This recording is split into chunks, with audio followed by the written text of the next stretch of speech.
एक छोटे से गांव में सुरेश नाम का लड़का रहता था। बचपन में ही उसने अपने माँ बाप को खो दिया। उसके पास ना कोई सहारा था, ना ही उसके पिताजी की कोई जमीन। वह एक छोटे से झोपड़ी में रहता था और वह झोपड़ी गांव में बाढ़ आने के कारण बह गई। गांव का जमींदार धनीराम बहुत दयालु था।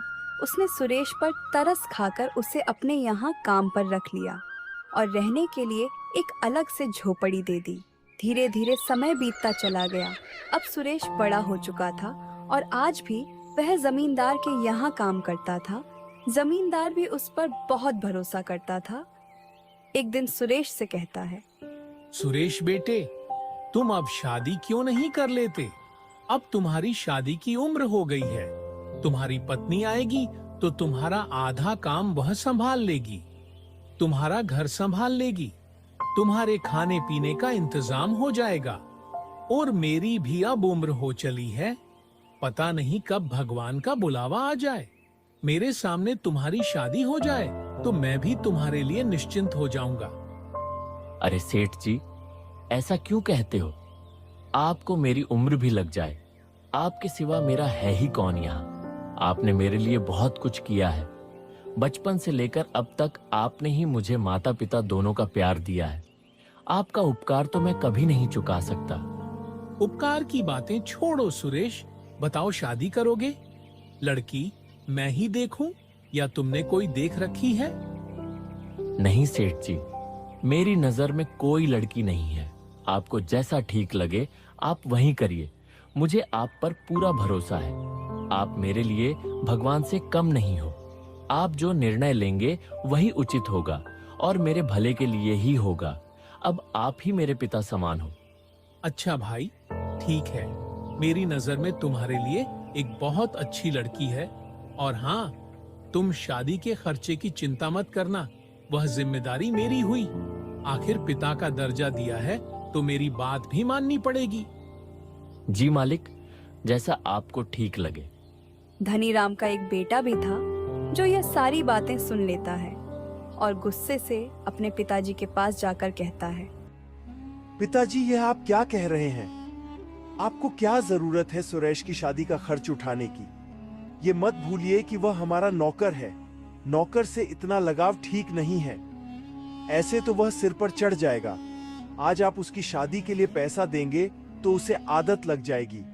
बचपन से आज तक वह हमारे ही पैसों पर पलता आया है और अब आप उसकी शादी भी करवा रहे हैं।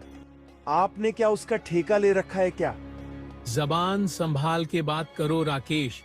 वह मेरा नौकर नहीं, मेरे बेटे की तरह है। यह मेरी संपत्ति है, मैं जो चाहे वह करूंगा। और तुम मुझे यह मत सिखाओ कि मुझे क्या करना चाहिए और क्या नहीं।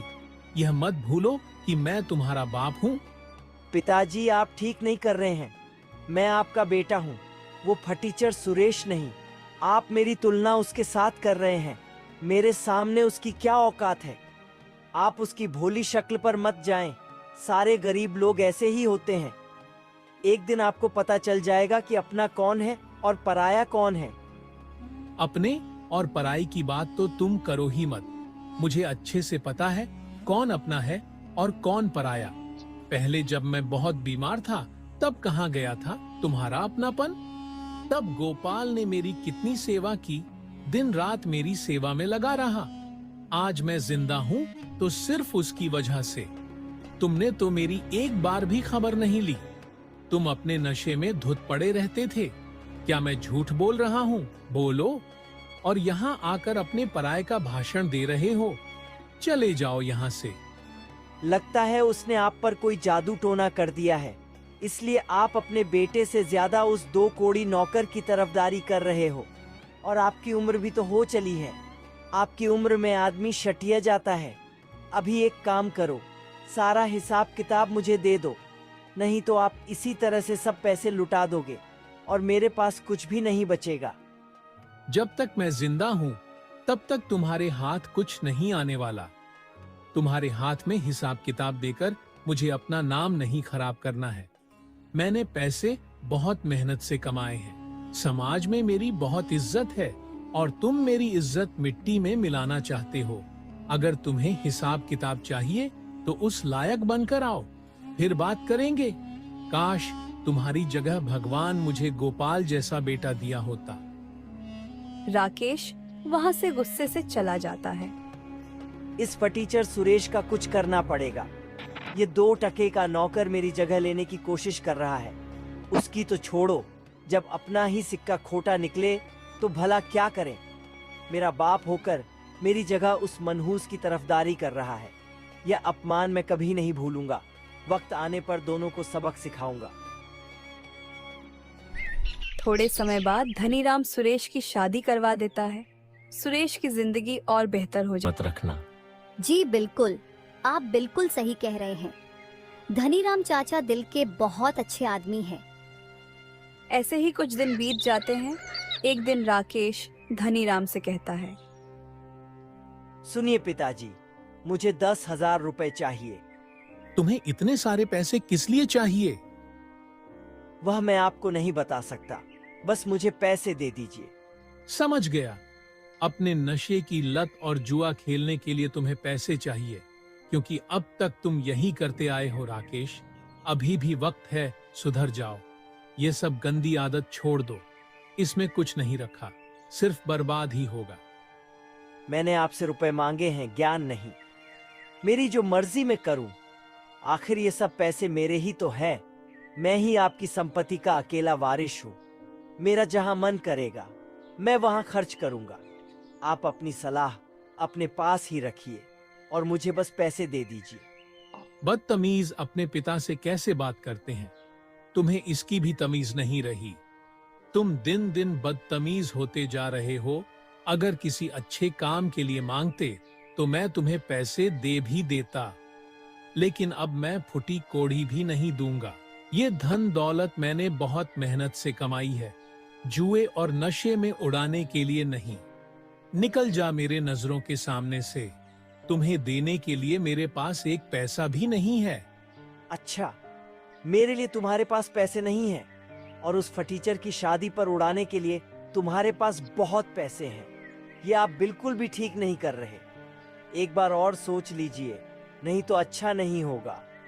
बदतमीज अपने बाप को धमकी देता है। और कौन से पैसे? तुमने आज तक कभी फूटी कोड़ी नहीं कमाई। बचपन से लेकर आज तक मैंने तुम्हें किसी बात की कोई कमी नहीं होने दी। बहुत लाड प्यार से तुम्हें पाला। शायद यही मेरी गलती है, जिसकी सजा आज मुझे मिल रही है। निकल जा यहाँ से। राकेश गुस्से से चला जाता है। सुरेश धनीराम को परेशान देखकर पूछता है, क्या हुआ मालिक? आप बहुत परेशान लग रहे हो। क्या बताऊं बेटे, राकेश ने मुझे बहुत परेशान कर रखा है। दिन ब दिन वह बिगड़ता चला जा रहा है। मुझे उसकी बहुत चिंता हो रही है। वह सही और गलत का फर्क भूल गया है। पता नहीं इस लड़के का क्या होगा। मालिक, आप ज्यादा परेशान ना हो, सब ठीक हो जाएगा। आप छोटे मालिक से प्यार से बात करके उन्हें समझा दीजिए, वह समझ जाएंगे। वह दिल के बुरे नहीं है। नहीं सुरेश बेटे, तुम नहीं जानते, अब बात हाथ से निकल चुकी है। वह बातों से मानने वाला नहीं है। उसके लिए मुझे कोई कठोर कदम उठाना पड़ेगा। इधर राकेश बहुत गुस्से में होता है और सोचता है, मैं भी देखता हूँ मुझे पैसे कैसे नहीं मिलते। मुझे किसी भी हालत में पैसे चाहिए। इसके लिए चाहे मुझे कुछ भी करना पड़े। यहाँ भी घी सीधी उंगली से नहीं निकलने वाला। मुझे उंगली टेढ़ी करने की पड़ेगी। सीमा, जल्दी से मुझे खाना दे दो। मुझे देर हो रही है, खेत में जाना है, बहुत काम पड़ा है। सीमा सुरेश को खाना देती है। सुरेश खाना खाने के बाद खेत में काम करने के लिए चला जाता है। अगले दिन तिजोरी में से 20,000 रुपए चोरी हो जाते हैं। धनीराम अपने सारे आदमियों से पूछताछ करता है, लेकिन उन पैसे का कोई पता नहीं चलता। तभी राकेश वहां पर आकर बोलता है, क्या बात है पिताजी, आप बहुत परेशान लग रहे हो। क्या हुआ है? छोटे मालिक की तिजोरी से 20,000 रुपए चोरी हो गए हैं। चोर का कुछ पता नहीं चल रहा। आखिर कौन पैसे निकाल सकता है? अच्छा, तो यह बात है। चोर और कौन होगा? सुरेश ही होगा। जरूर सुरेश ने ही पैसे निकाले हैं। यह तुम क्या कह रहे हो राकेश? मुझे सुरेश पर पूरा भरोसा है, वो कभी ऐसा नहीं कर सकता। उस पर भरोसा करके आपने गलती की है। वह आपके भरोसे के लायक नहीं है। चोरी उसी ने की है। उसकी तो पहले से ही हमारे पैसे पर नजर है। आप उस पर बहुत भरोसा करते थे ना। उसको कभी कभी तिजोरी की चाबी भी देते थे। अब पता चला दिन रात आपके आगे पीछे इसी के लिए तो घूमता था। तभी सुरेश वहां पर आ जाता है। क्या बात हो गई है मालिक?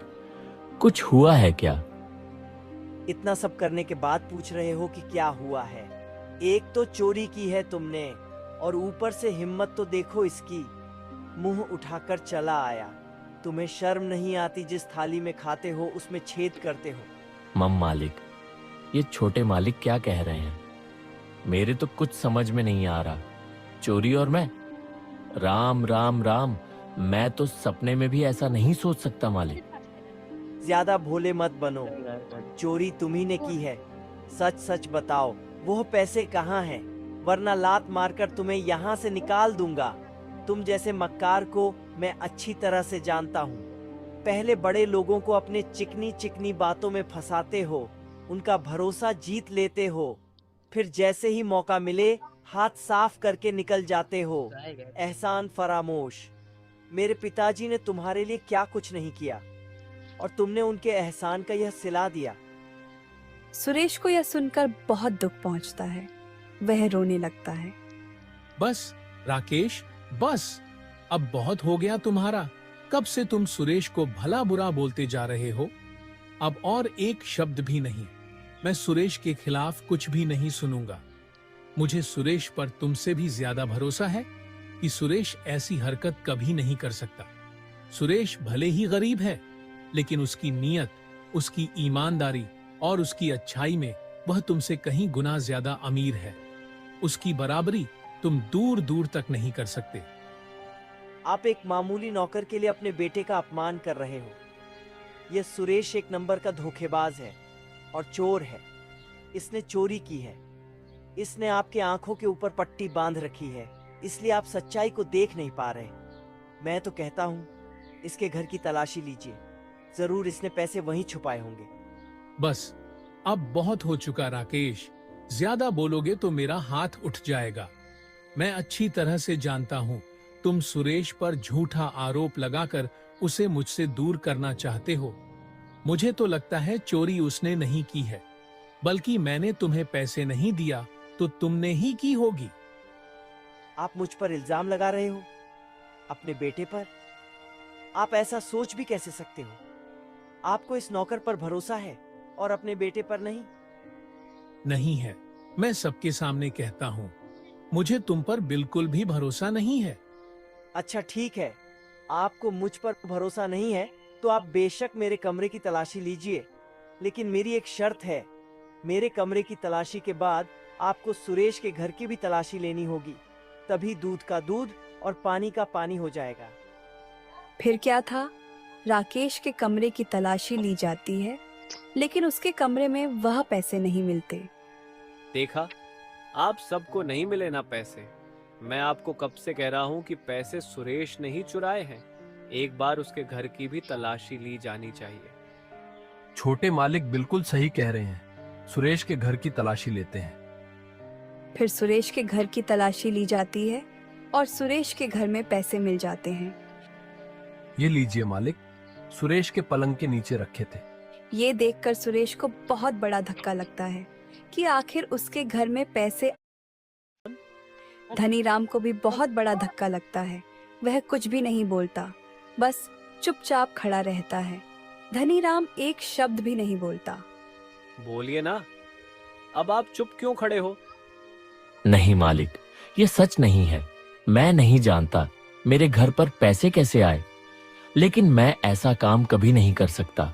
मैं चोरी कभी नहीं कर सकता मालिक, मेरा भरोसा कीजिए। चुप कर धोखेबाज। आज तुम्हारी वजह से पिताजी को कितनी ठेस पहुंची है। वह तुम पर कितना भरोसा करते थे। मुझसे भी ज्यादा तुम पर भरोसा था। तुमने उनके साथ विश्वासघात किया है। तुमने आज पिताजी का दिल तोड़ दिया है। सबूत सबके सामने है कि चोरी तुमने ही की है। अब और कहने को बचा ही क्या है। पिताजी, मैं तो कहता हूँ इस धोखेबाज को पुलिस के हवाले कर देते हैं। नहीं मालिक, मैंने चोरी नहीं की है। आप तो मेरे लिए भगवान समान हैं। मैं आपके घर में चोरी नहीं कर सकता। कुछ बोलिए मालिक, ऐसे चुप मत रहिए। पिताजी, ऐसे लोगों को छोड़ना नहीं चाहिए। मैं अभी पुलिस को बुलाता हूँ। नहीं, तुम पुलिस को नहीं बुलाओगे। चलो यहाँ से। लेकिन पिताजी, आप इसे ऐसे कैसे छोड़ सकते हैं? इसको सजा तो मिलनी चाहिए। मैंने कहा ना, तुम नहीं बुलाओगे पुलिस। मुझे कोई शिकायत दर्ज नहीं करवानी। चलो यहाँ से। ऐसे मत जाइए मालिक, कुछ तो बोलिए। आप मुझसे रूठ जाओगे तो भगवान मुझसे रूठ जाएगा मालिक। मुझसे बात कीजिए मालिक। खबरदार, अगर मेरे पिताजी के पास आने की भी कोशिश की आज के बाद, अगर हमारे घर के आसपास भी दिखे तो तुम्हारी टांगे तोड़ दूंगा। शुक्र मनाओ मैंने पुलिस नहीं बुलाई। पिताजी ने तुम पर और एहसान कर दिया है, नहीं तो आज तुम जेल में। रोने लगता है, लेकिन उसकी बात कोई नहीं सुनता। धनीराम वहां से चला जाता है। सीमा, यह क्या हो गया? आज मैंने अपने भगवान समान मालिक का दिल दुखाया है। उन्हें कितना बुरा लग रहा होगा। वह तो अंदर से पूरे टूट चुके होंगे। लेकिन आपकी तो कोई गलती नहीं है। और ये पैसे हमारे घर पर कब आए? किसने रखे? ये जरूर किसी का षड्यंत्र है आपको फंसाने के लिए। वो तो नहीं जानता शिमा। मुझे इस वक्त मेरे मालिक की चिंता हो रही है। न जाने वह मेरे बारे में क्या क्या सोच रहे होंगे। मुझे कैसे भी उनसे बात करनी ही होगी। मेरी बात सुनिए, अभी आपका वहां जाना ठीक नहीं होगा। आपने देखा नहीं, आपकी बात किसी ने नहीं सुनी। कोई भी आप पर भरोसा करने के लिए तैयार नहीं है। यहाँ तक कि धनीराम चाचा ने भी आप पर भरोसा नहीं किया। वह बिना कुछ बोले ही चले गए। मालिक की इसमें कोई गलती नहीं है। वर्षा, उनका दिल टूट चुका है। भले ही मैंने चोरी नहीं की है, लेकिन सबके सामने वह पैसे मिले हैं और यह साबित हुआ है कि मैं ही चोर हूं। मुझे कुछ समझ नहीं आ रहा। मैं अपनी बेगुनाही कैसे साबित करूं? मालिक को कैसे समझाऊं? अभी इस वक्त आप किसी से बात मत कीजिए। कुछ दिन बीत जाने दीजिए, फिर धनीराम चाचा से बात करना। सुरेश सीमा की बात मान लेता है और सारे गांव में यह बात फैल जाती है कि सुरेश ने धनीराम के घर से पैसे चुराया है। सारे गांव वाले सुरेश को देखकर बातें बनाने लगते हैं। सुरेश को लोगों की बातें सुनकर बहुत बुरा लगता है। सुरेश धनीराम की एक झलक देखने के लिए घंटों तक उसके घर के बाहर खड़ा रहता है, क्योंकि उस दिन से धनीराम ने घर से निकलना भी बंद कर दिया था। कुछ दिन ऐसे ही बीत जाते हैं। सुनिए जी, घर का राशन खत्म होने को आया है। आटा बस 2 दिन का ही बचा है। आप अपने मालिक के भरोसे और कितने दिन बैठेंगे? मुझे नहीं लगता कि अब वह आपको काम पर बुलाएंगे। आप कुछ और काम देख लीजिए, नहीं तो हमारे घर का गुजारा कैसे होगा? हमें तो भूखे रहने की नौबत आ जाएगी। तुमने मुझे पहले क्यों नहीं बताया कि घर का राशन खत्म हो गया है? अब बता रही हो। कैसे बताती? आप दिन रात सोच में डूबे रहते हो, ना ठीक से खाते हो ना सोते हो। मेरी मानिए, आप उस बात को भूल जाइए और आगे बढ़िए। मैं अभी गांव में काम देख कर आता हूँ। शायद किसी के पास कोई काम मिल जाए। फिर सुरेश गांव में निकल पड़ता है और एक दुकानदार से पूछता है, राम राम भैया, मैं काम की तलाश में हूँ। मुझे काम की बहुत जरूरत है।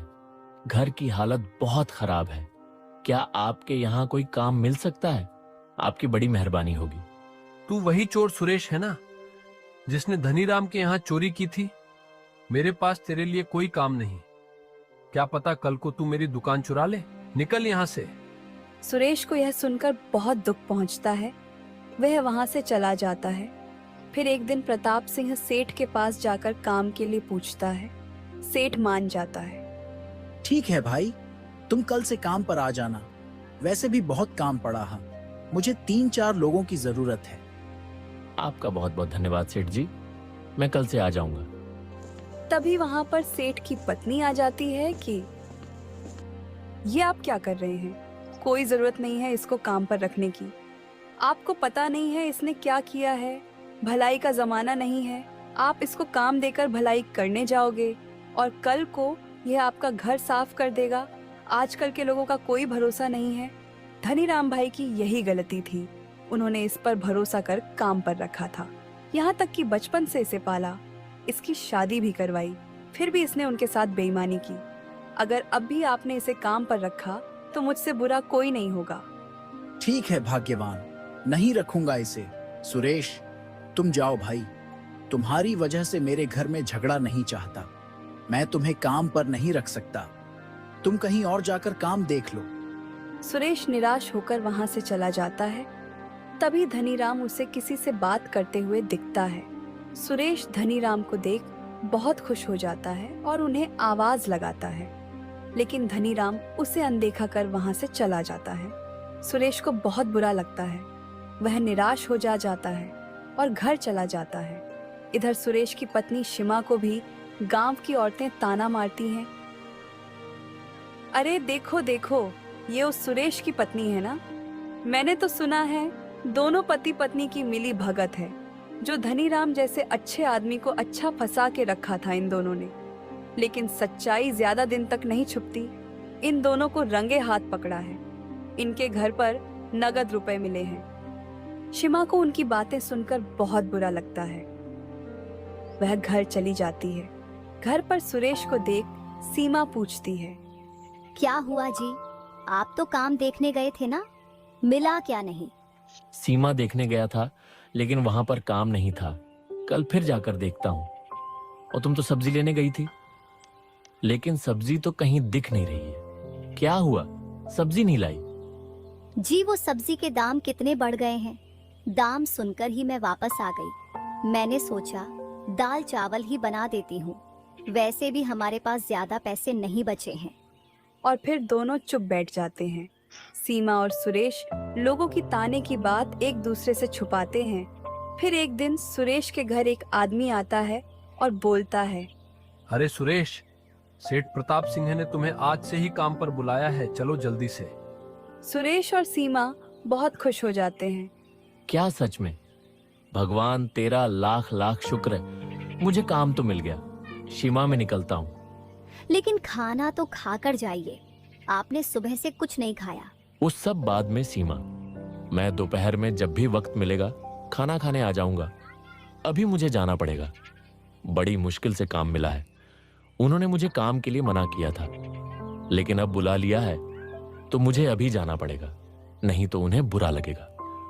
तुम अपना ख्याल रखना और खाना भी खा लेना, पता नहीं मुझे देर भी हो सकती है। ठीक है, आप जाइए। जैसे ही फुर्सत मिले खाने के लिए आ जाना। सुरेश सेठ प्रताप सिंह के पास काम करने निकल पड़ता है और दिन भर मजदूरी करने के बाद प्रताप सिंह उसी दिन उसे एक दिन की अच्छी मजदूरी के पैसे भी दे देता है। यह लो भाई सुरेश, तुम्हारी आज की मजदूरी। कल से वक्त पर आ जाया करना। बहुत बहुत धन्यवाद सेठ जी। आपको नहीं पता, मेरे घर की हालात बहुत खराब थी। अगर आज आप काम ना देते तो मुझे भूखे रहने की नौबत आ जाती। अभी मैं चलता हूँ सेठ जी, कल आ जाऊंगा। सुरेश खुशी से अपने घर की ओर चला जाता है। इधर सेठ प्रताप सिंह धनीराम से मिलने जाता है। धनीराम, मैंने तुम्हारा काम कर दिया है। जैसा तुमने बोला था उसे काम पर भी रख लिया है और पैसे भी दिए हैं। तुम मेरे बहुत अच्छे मित्र हो, इसीलिए मैंने तुम्हारी बात मानी। तुमने कहा इसीलिए मेरी पत्नी मानी है, नहीं तो मेरी पत्नी को मनाना मुश्किल था। शुक्रिया दोस्त, तुम्हारा ये एहसान कभी भी भूलूंगा। एक दिन राकेश एक आदमी से बात करता है। अच्छा, तो ये बात है, उस सेठ के यहाँ सुरेश को काम मिल गया। तुम एक काम करो, जैसे हमने पिताजी के कमरे से पैसे चुराए थे, सुरेश के कमरे में रखे थे, वैसे ही उस सेठ के यहाँ सेठानी का हार चुरा लो और मौका मिलते ही सुरेश के घर पर जाकर रख दो। मैं भी देखता हूँ वह सेठ सुरेश को कैसे काम पर रखता है। उस सुरेश को मैं भूखे तड़प तड़प कर मरते हुए देखना चाहता हूँ। उसे पाई पाई के लिए मोहताज ना बनाया तो मेरा भी नाम राकेश नहीं। यह सारी बातें धनीराम सुन लेता है। उसे बहुत बड़ा धक्का लगता है और सुरेश के लिए उसका दिल और भी तड़प उठता है। गुस्से में वह राकेश के कमरे में जाकर बोलता है, अच्छा तो यह बात है, तुम इतना गिर जाओगे यह ने कभी नहीं सोचा था। उस बेचारे सुरेश ने तुम्हारा बिगाड़ा क्या है जो तुम उसकी जिंदगी बर्बाद करने पर तुले हुए हो। मुझे लगा तुम सुधर गए हो, लेकिन मैं गलत था। तुम कभी नहीं सुधरोगे।